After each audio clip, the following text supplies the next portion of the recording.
Okay, guys. This lecture, the focus is on what they would call the elements of music. Five elements. Okay. So we're going to have pitch, duration, or time factor, right? Timbre, and dynamics and structure. So five. Okay. I think your readings and most readings would probably say five. Sometimes they'll say four and eight about structure, which doesn't make any sense because structure is so important for understanding. Let me give you a couple definitions that I happen to like about what music is. First definition, music is a syntax describing sound and time. Syntax, I like that word in there because it implies that music is a language, and I think that is accurate.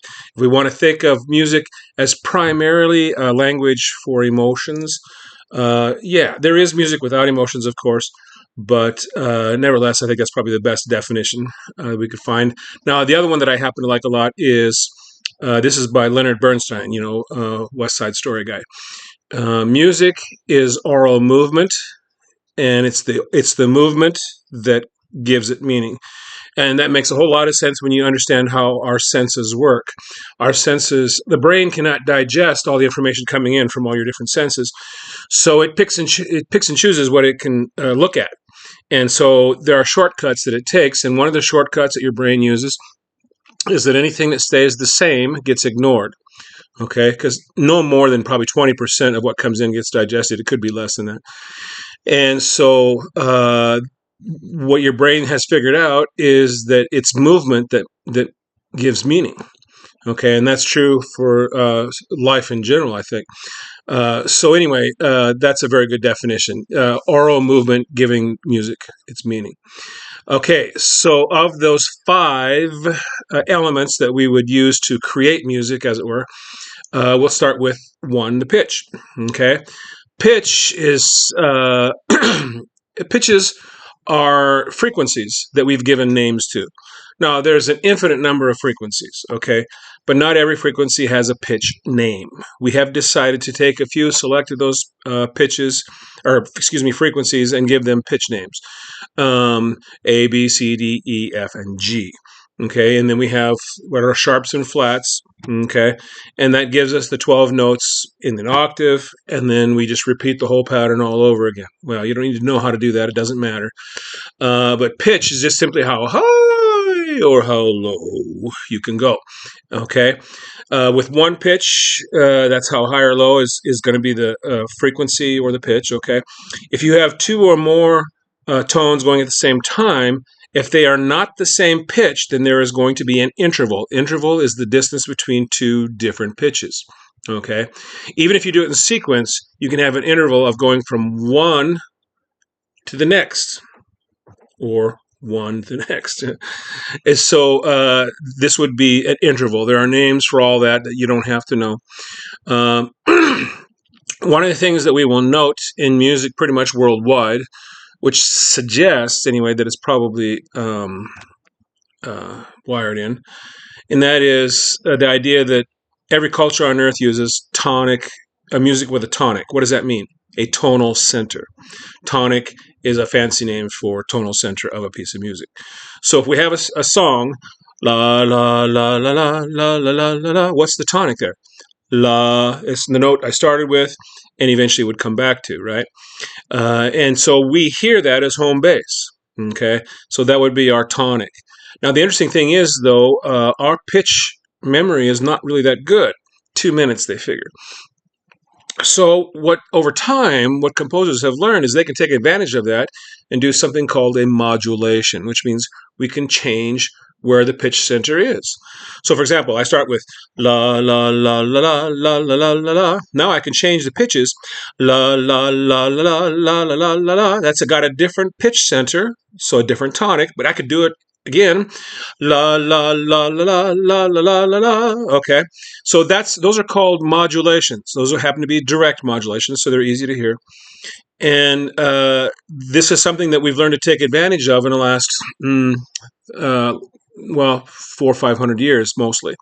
Okay, And it makes music a lot more interesting because now we can start in one place and wind up in another and even come back if we want.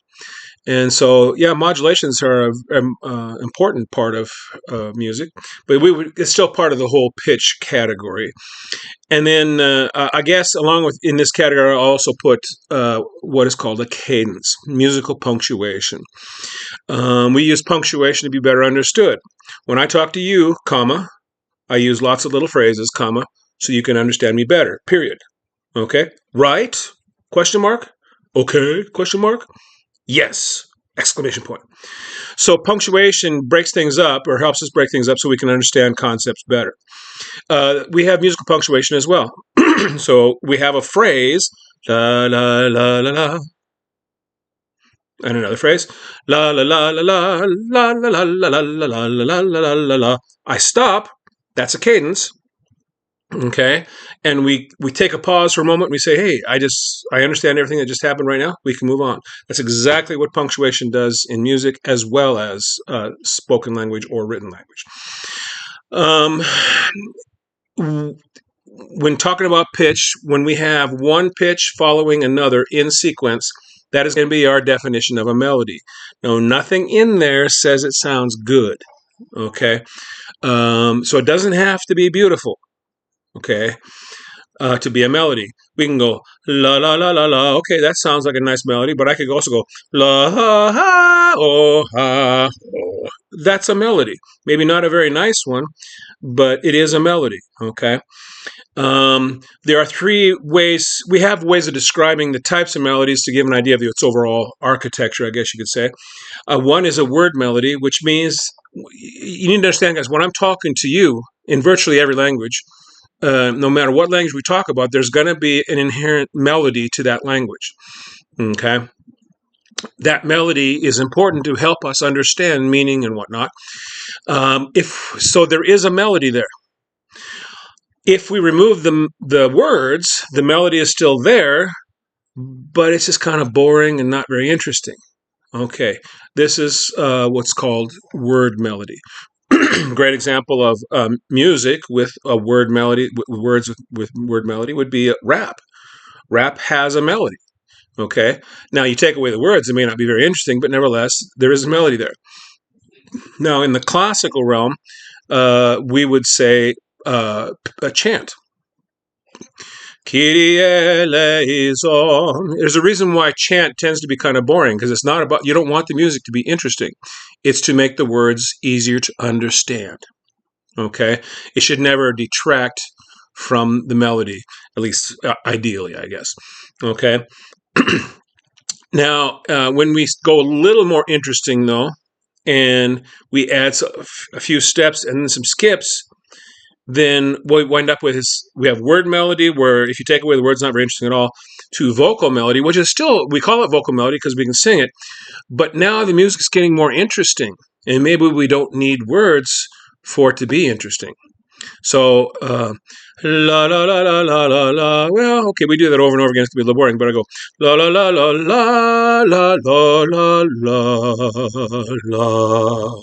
Okay, now what we have is still a vocal melody, but it's much more interesting. So, we would call it a vocal melody as opposed to word melody, which would not be so interesting. Now, we can also go real far extreme, which we would call an instrumentally inspired melody, which usually implies that there's a wide range and big skips that are really hard for the voice to do. So even if you can learn to sing it, it's hard. So, for example, if I do a la la la, whether it's good or not doesn't matter. That's not part of the definition. But is that a melody? Yes, but we probably would imply that that's an instrumentally inspired melody because it's much easier to play on a piano or some other instrument. Okay, so we have this range from word melody to instrumental melody with vocal melody right in the middle, which is probably most of the stuff that we really like to listen to. To notate the written language of music, about 1,000 years ago, a guy by the name of Guido d'Arezzo invented the musical staff. Now, interestingly enough, we learned to notate pitches first.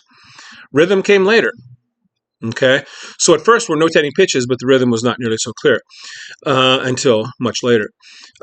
This staff system, we have the 5-line staff now. 5 horizontal lines these days equals a musical staff.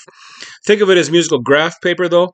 With just a staff, there's no way to tell how high your note is until we have something to give it some definition, which means a key signature.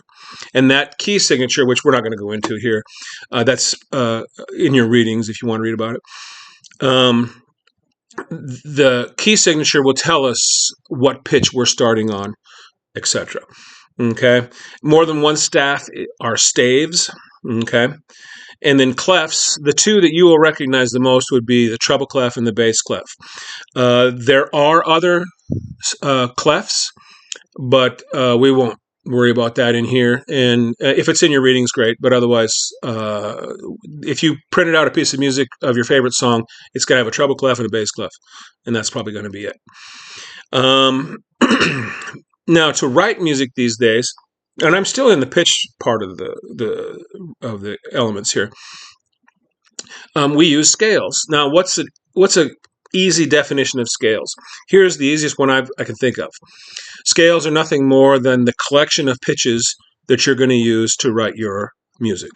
Okay, and then some of them we use so much that they become tradition or they get named.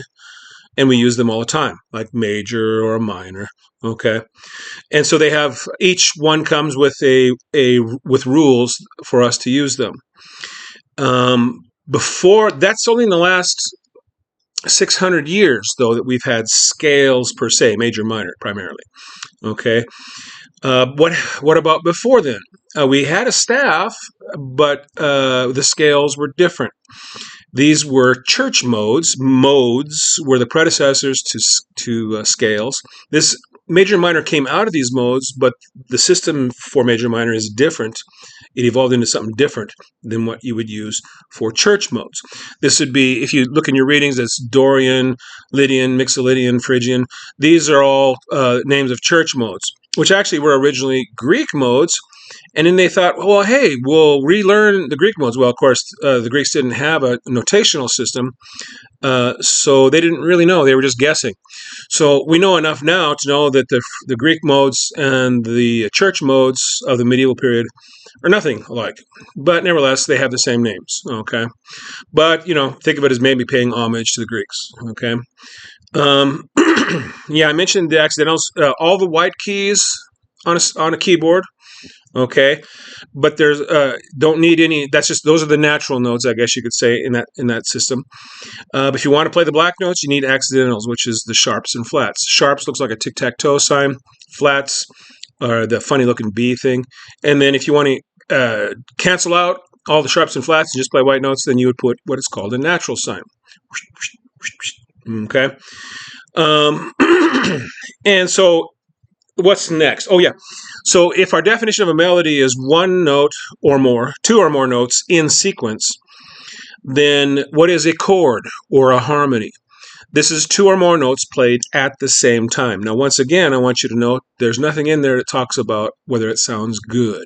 So it can be ugly, but nevertheless, our definition of a chord is just two or more notes, as long as they're different notes. If it's the same note, that's not a chord, is it?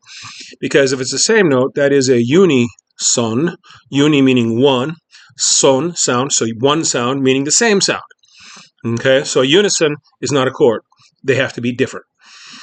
Okay, I should also add, when we look, you'll notice that part of the reason that we have some frequencies labeled with pitch names and others not has to do with consonances and dissonances.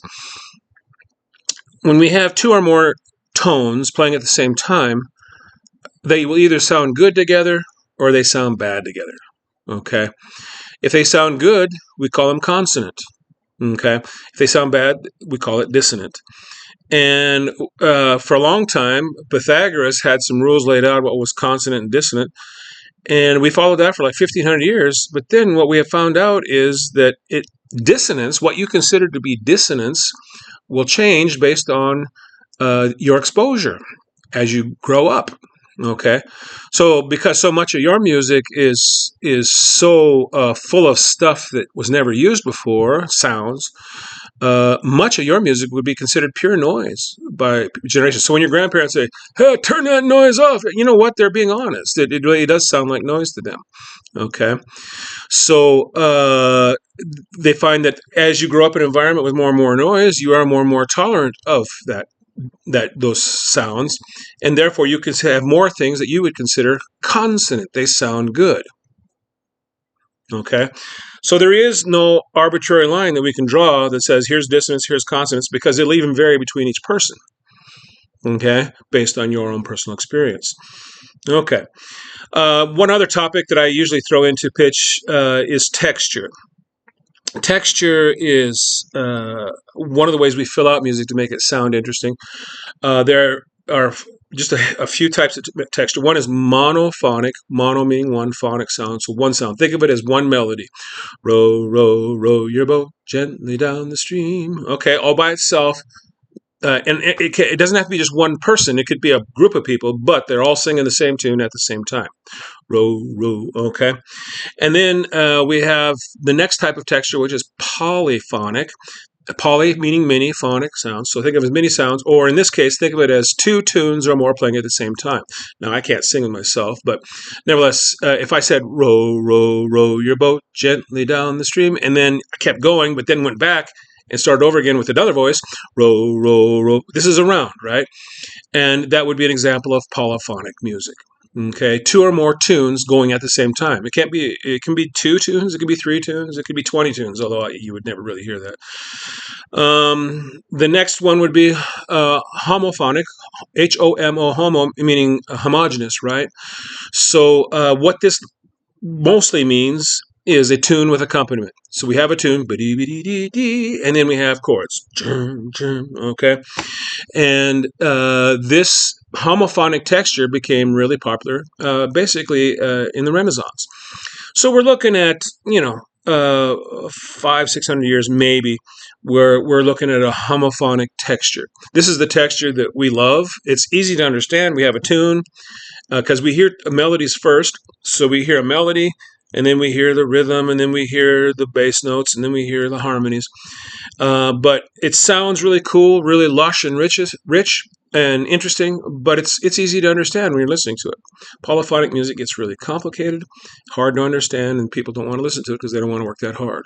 Okay, and then there's another texture called heterophonic.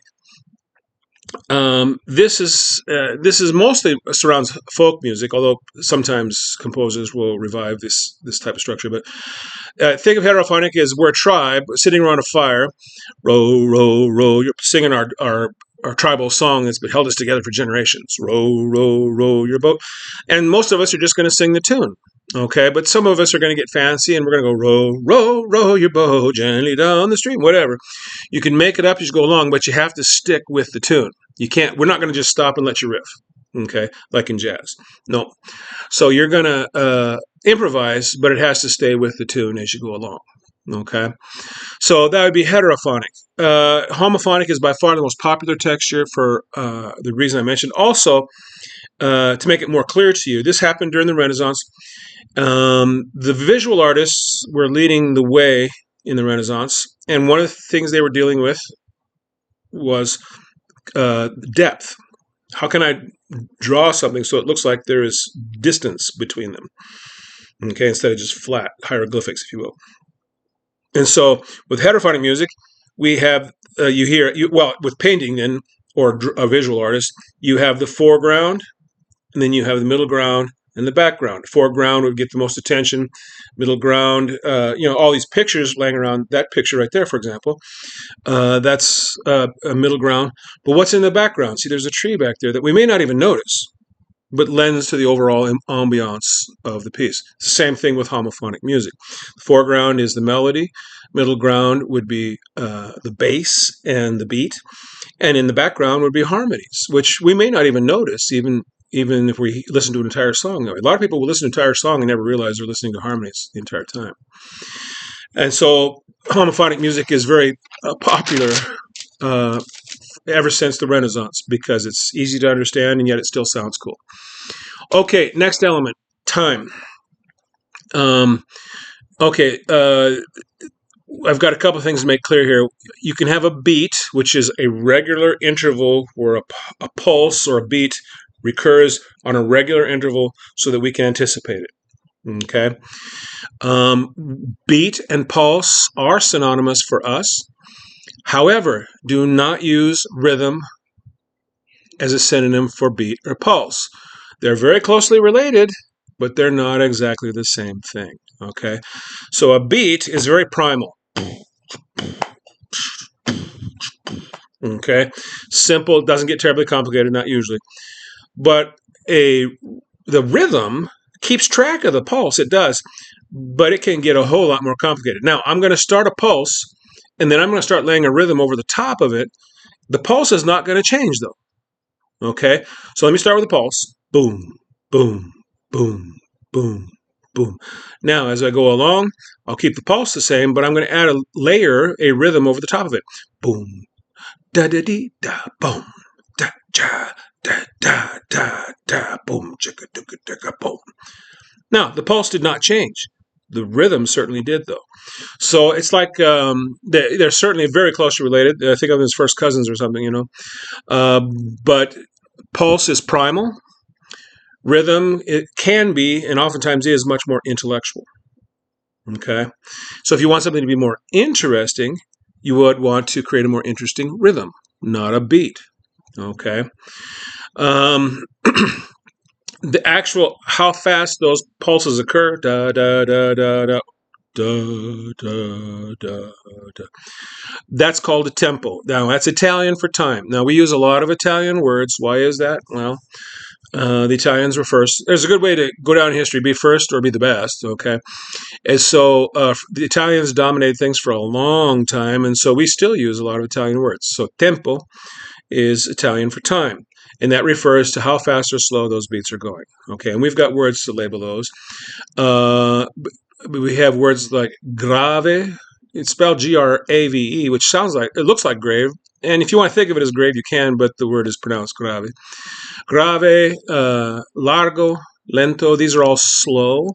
And then what we might consider moderate tempos would be andante or moderato. So moderato, medium, if you want to think of that as being medium, okay. And then the faster tempos would be allegro, vivace, presto. Now, there's a lot of other descriptors. These are descriptive terms, okay, because we had tempo markings long before we had any kind of a metronome. The metronome was not invented until 1812, okay? So these are more like descriptions, like allegro. Yeah, it could mean quickly, but it could also mean happy. Okay, and that's why when you say grave looks like grave, well, that's not necessarily wrong, you know, because it is describing a mood as much as it is an actual tempo. So there's a range, okay, that we have when we use these tempo markings. It's not an exact 60 beats per minute or something like that, at least not usually.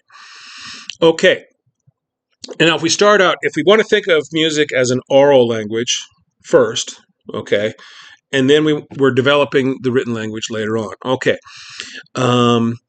Orally, if I have some music, I'm going to start organizing these pulses. Boom, boom, boom, boom, boom. And if I tell you to join in, you might come in here, you might come in there. Who knows? Okay. So then I say, well, I'm going to organize these pulses into groups. I'm going to do it orally, so that you can see how I'm organizing them. So let's organize these into threes. Boom, chick, chick, boom, chick, chick. 1, 2, 3, 1, 2, 3. Boom, chick, chick. I'm using what's called an accent to indicate that's the first beat in that grouping, which we're going to call a bar or a measure. Okay? So this group, in this case, has 3. Boom, chick, chick, boom, chick, boom, and that one that's louder or is an accent, and we use that to organize those pulses. We don't have to do it in threes; we can do it in twos. Boom, chick, boom, chick, and then mostly everything else is a combination of twos and threes added together. Okay, so that would be called a natural accent. Okay, a natural accent is what we use to organize beats and pulses. And yeah, now if I have an accent that's not a natural accent, we would call this syncopation. Now the thing is, you guys get syncopation because all the music you listen to has syncopation in it. Okay, so I have a song here. I'll do it. If it was written 200 years ago, this is how it'd be done. Starts in my toes and I twinkle my nose. Okay, that's still a nice tune, but that's not how it was written. It was written like this. Starts in my toes and I twinkle my nose. We're anticipating the beat. So, the first time I went, starts in my toes and I twinkle my nose. I put everything on the downbeat, which is what we would have done for the most part, 200-300 years ago. But this is how the song is actually written. Starts in my toes and I twinkle my nose. It's an anticipation of the beat. This is one type of syncopation, a hugely popular type of syncopation. It came from Caribbean dance music, and it got spread worldwide by jazz. And now every pop music across the planet uses the syncopation when they're doing their popular music. So that is one type of syncopation, but we can also delay it. Starts in my toes and I twinkle my nose. Okay, that's a delay of the beat. We don't hear that so much these days, although if you're a fan of blues or cool jazz or something like that, you might hear it more often. The delay of the beat tends to calm you down. Why do we love the anticipated beat so much? Because it jacks up the energy. And it's great for dance music, right? Yeah, if that doesn't make you want to dance, there's something wrong with you, right? All right, so that's the time element. Now we move on to dynamics, which is pretty simple, just simply how loud or how soft, okay? And we have ways to mark this. Practically speaking, the softest that we can go would be called pianissimo. Now, actually, these are Italian words again. Now, the core word there is piano, which means soft. Okay. And in music, you might abbreviate that by just putting a P, piano. But what if you want to be even more soft? You put an issimo on, though. For Spanish speakers, that should be easy, I would think. So it's piano, then add issimo, so you have pianissimo. Very soft. So whatever you have, it's even more of it. Okay, so we start with, and that would be labeled PP for pianissimo. P for piano. The next step up would be mezzo piano, medium soft, okay, and it's marked MP. Okay, step up from that would be mezzo forte, medium strong. Now the core word there's forte, so forte is strong. Okay, so if I want to mark just a forte piece or section, it's going to be F for forte. But if I want to just be medium loud, a little less, not quite so loud, it would be MF, mezzo forte, medium loud. Now what if I want to be really, really, really, really loud? Okay, so we're going to do a fortissimo, FF. Fortissimo, as loud as you can go. And the only other thing we would add to dynamics is what we would call graduate dynamics. It's sometimes called hairpins. So you read from left to right, traditionally in music. You start soft and gradually get louder, or you start loud and gradually get softer. These are the crescendos and decrescendos, sometimes called diminuendos. And the actual writing of them is sometimes called a hairpin or something like that. But you just do what it says. You start on one end and get louder, start on one end and get softer. Okay? And that gives you graduate dynamics. And that's dynamics. Wow. How's that for efficient education, huh? And then the next one would be timbre, tone color.